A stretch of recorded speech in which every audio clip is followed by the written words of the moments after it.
Avoidants don't run when they stop caring. They run when caring becomes undeniable. When an avoidant realizes you matter, something subtle but seismic shifts inside them. It isn't excitement that takes over, it's vigilance.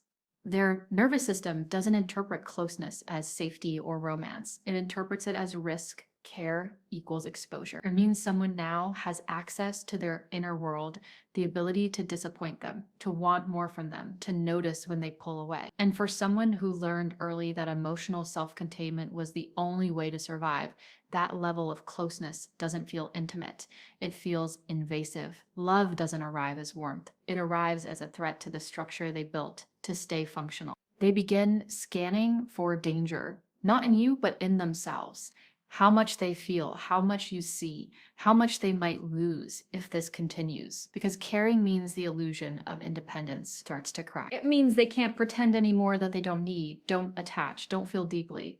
And that realization is terrifying. The closer you get, the louder the internal alarm becomes, warning them that something essential is slipping out of their control, not control over you, control over their emotional equilibrium. They start to feel watched, measured, emotionally accountable in ways they were never taught how to handle. Your presence activates an old equation: closeness equals obligation, vulnerability equals danger, love equals loss of self. So their body reacts before their mind can reason. They withdraw, detach, minimize, rationalize. They tell themselves they need space, clarity, time, but what they really need is relief from the intensity of caring. Because caring means if you leave, it will hurt. Caring means if you stay, they might be seen in ways they've spent years avoiding. Caring means they can no longer disappear without consequence. And for an avoidant, that feels like being trapped inside their own emotions with no exit strategy. So they create one: distance becomes the emergency brake.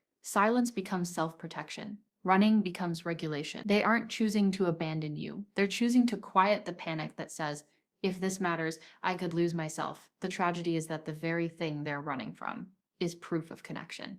The care they feel is real. But until safety exists inside them, love will always register as danger. Not because you asked for too much, but because caring forced them to confront how much they were never taught to hold. Connection doesn't heal an avoidant. It awakens the memory of when connection failed them. As intimacy deepens, the avoidant isn't responding to the present moment. They're reacting to a past they never consciously revisit. The closeness you offer doesn't land in a neutral space. It lands on old emotional wiring built during a time when needing someone led to disappointment, overwhelm, or emotional absence. Their body remembers before their mind can interpret. The warmth you bring feels familiar in a way that isn't comforting. It echoes earlier moments when reliance became regret. So instead of softening into connection, their system tightens. They become hyper-aware of subtle shifts: your tone, your expectations, the emotional weight in conversations. What looks like overthinking is actually survival pattern recognition.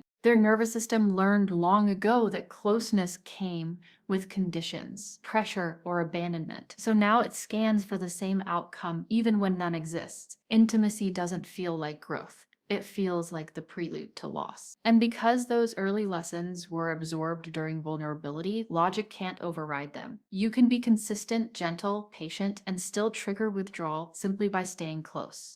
The more emotionally available you are, the more exposed they feel. Not exposed to harm from you, but exposed to the version of themselves that once felt helpless, needy, or unseen. That's the part they learn to suppress at all costs.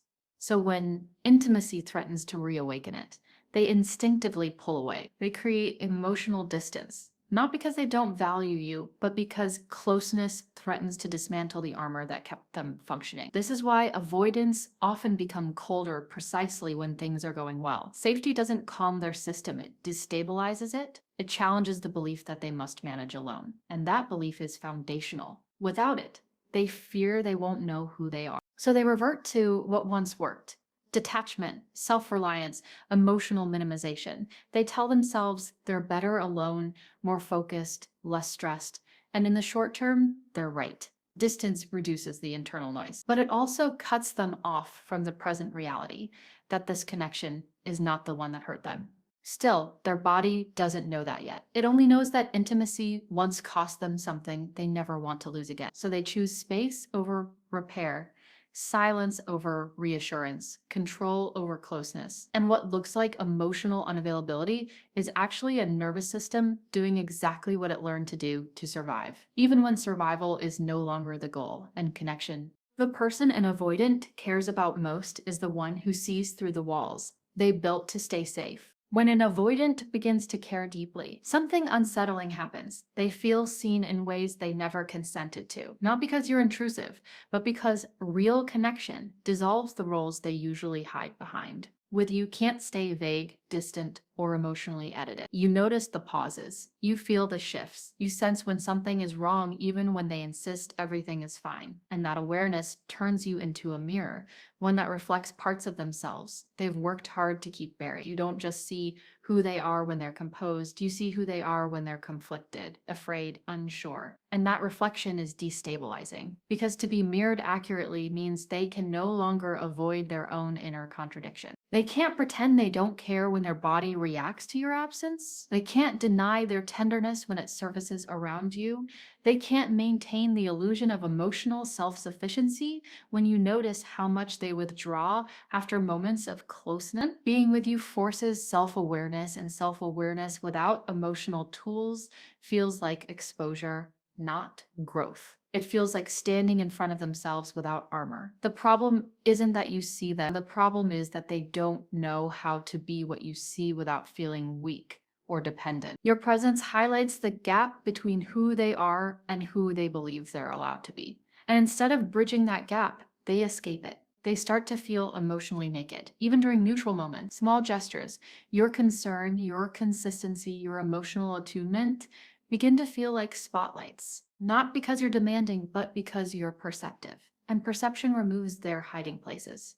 So they begin to pull back. They become less expressive, less available, more guarded, not to punish you, but to dim the mirror. Because when you're close, they can't lie to themselves about how much they feel. And for someone who learned that emotions were dangerous, messy, or unmanageable, that truth is overwhelming. Distance restores invisibility. It allows them to collapse back into the version of themselves that doesn't have to explain, respond, or stay present.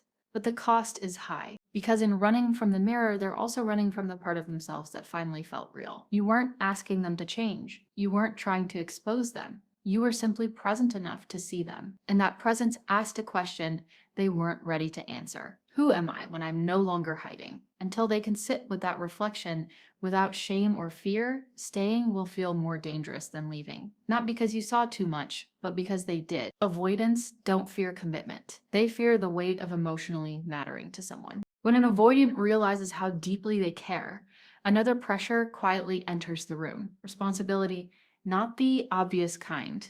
Labels, promises, futures, but the emotional responsibility of knowing that someone else's inner world is now affected by their presence. Your feelings matter. Your reactions matter. Your disappointment would matter. And for someone who learned early that emotional responsibility was either overwhelming or unsafe, this realization feels suffocating. Caring no longer exists in isolation. It creates consequence. Suddenly, their moods, their silence, their distance aren't neutral. They ripple outward, and that awareness triggers anxiety. They begin to feel monitored by their own impact, not because you're demanding anything, but because caring has activated a moral weight they don't feel equipped to carry. They fear getting it wrong. They fear failing you emotionally. They fear being asked, directly or indirectly, to show up in ways they never learned how to sustain. The more they care, the more they imagine the future moments where they might disappoint you. And instead of seeing those moments as opportunities for repair, they see them as evidence of inevitable failure. This is where withdrawal begins to feel like relief. Distance removes expectation, space reduces perceived obligation. In absence, they don't have to regulate someone else's emotions alongside their own. They can return to a simpler emotional economy where only their internal state matters. This isn't selfishness, it's fear of inadequacy. Many avoidants carry a quiet belief that they are emotionally deficient. That closeness will eventually expose their limitations. So when responsibility grows, shame follows, and shame seeks escape. They tell themselves you'd be better off without them, that they're not ready, too busy, not built for relationships. These narratives aren't lies, they're protective conclusions designed to justify withdrawal before harm occurs. Because leaving feels cleaner than staying and failing, it feels kinder to exit than to risk hurting you through inconsistency, distance, or emotional unavailability. But what they don't realize is that responsibility doesn't require perfection, it requires presence. And presence is what terrifies them most. Being emotionally responsible means staying when things are uncomfortable, communicating instead of disappearing, allowing repair instead of retreat. And those skills were never modeled for them. So when care demands maturity they haven't developed yet, they panic. Running restores the illusion of being harmless. It allows them to believe they prevented damage by removing themselves. But the truth is quieter and sadder. They didn't leave because they didn't care. They left because caring made them confront a version of themselves they didn't trust to stay. Distance is how avoidants regain safety when emotions start to feel uncontrollable. When emotions begin to outgrow their internal limits, avoidants reach for the one thing that has always worked: control. Not control over you, control over themselves. Caring introduces unpredictability. Feelings rise without permission. Longing appears uninvited. Attachment forms despite resistance. And for someone whose identity was built around emotional self-sufficiency, that loss of internal control feels destabilizing. Running becomes a way to reassert order. Distance quiets the nervous system. Silence reduces stimulation. Space creates the illusion that everything is manageable again. In absence, emotions flatten. The highs disappear, but so do the lows. And for an avoidant, emotional neutrality feels like peace. They convince themselves that this calm proves they made the right choice, that they're better like this. But what they're really experiencing is emotional suppression, masquerading as clarity. Control, for them, has always meant survival. When connection threatens that survival strategy, they default to withdrawal without conscious intent. The body leads. The mind rationalizes afterward. They tell themselves they needed space to think, to breathe, to reset.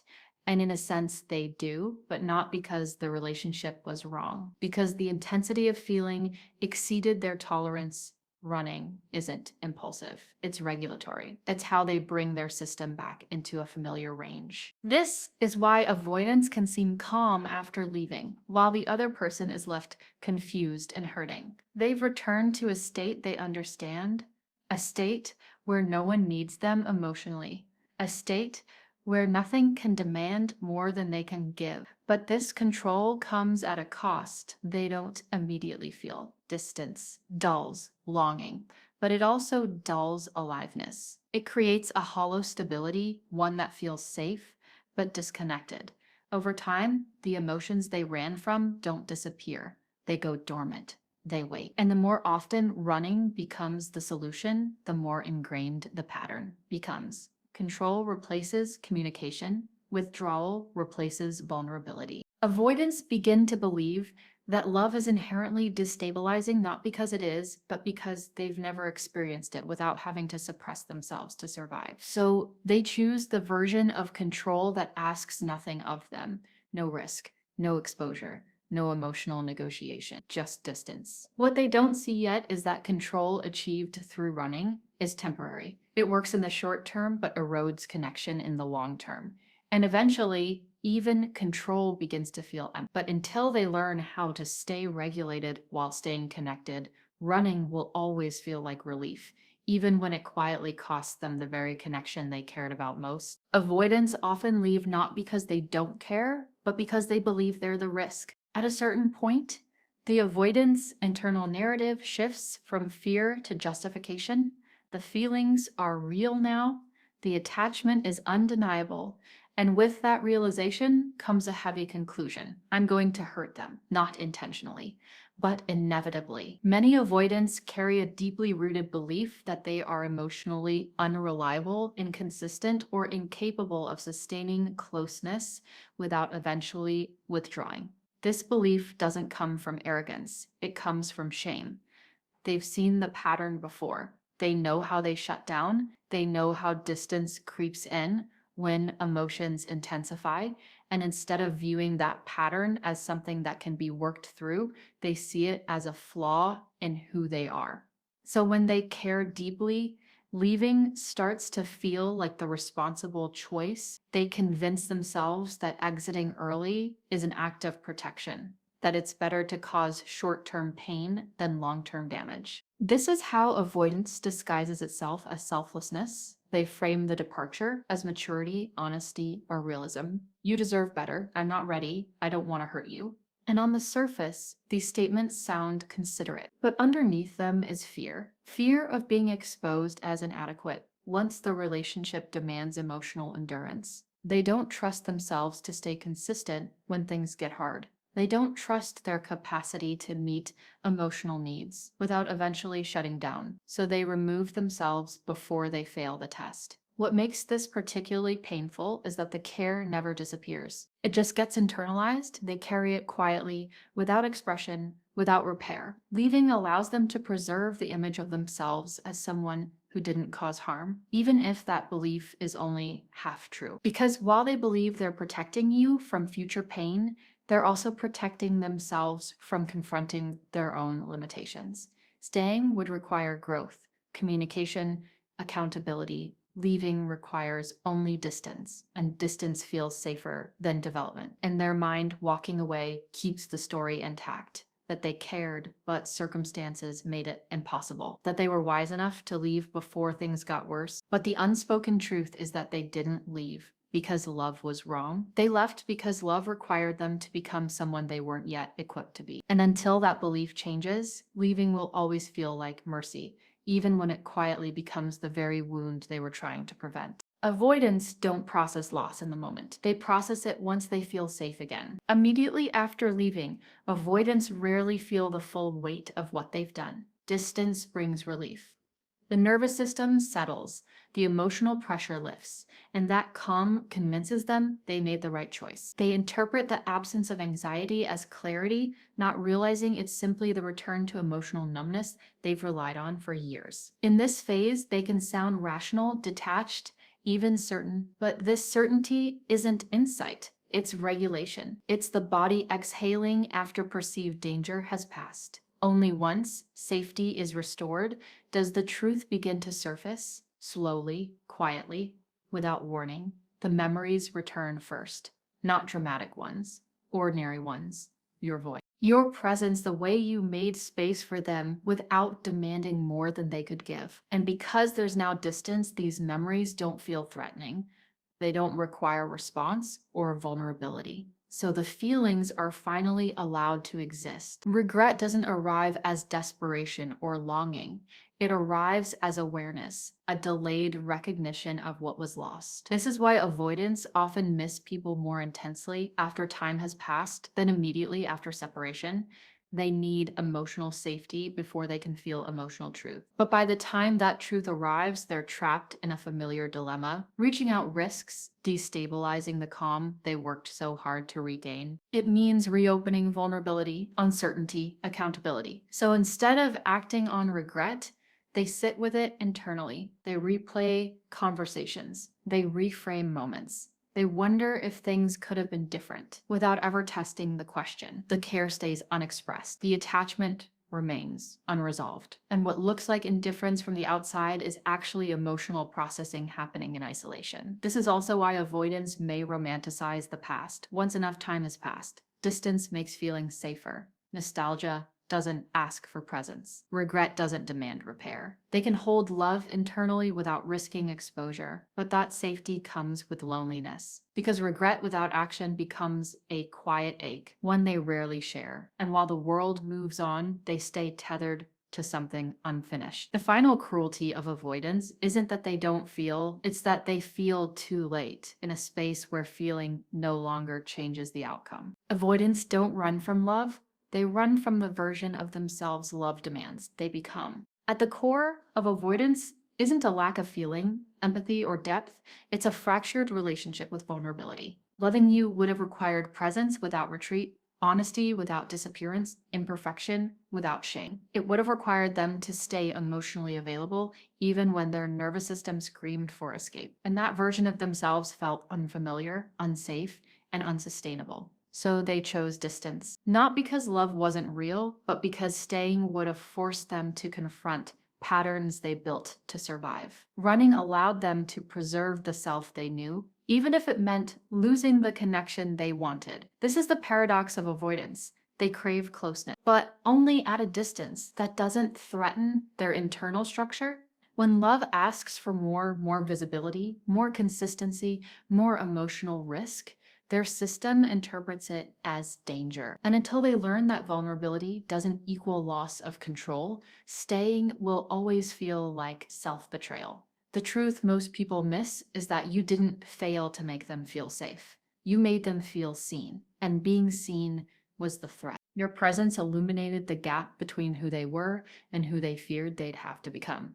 You represented growth, accountability, emotional maturity, not through pressure, but through consistency. And consistency exposes avoidance faster than conflict ever could. This is why they ran from the person they cared about most, not because the connection was wrong, but because it was real enough to challenge lifelong defenses, real enough to demand internal change instead of external distance. And until an avoidant believes they're allowed to stay imperfect, regulated, and present all at once, love will continue to feel like something they must escape rather than something they can grow into. So if they left, let this be the truth you keep. It wasn't your intensity, your needs, or your expectations that pushed them away.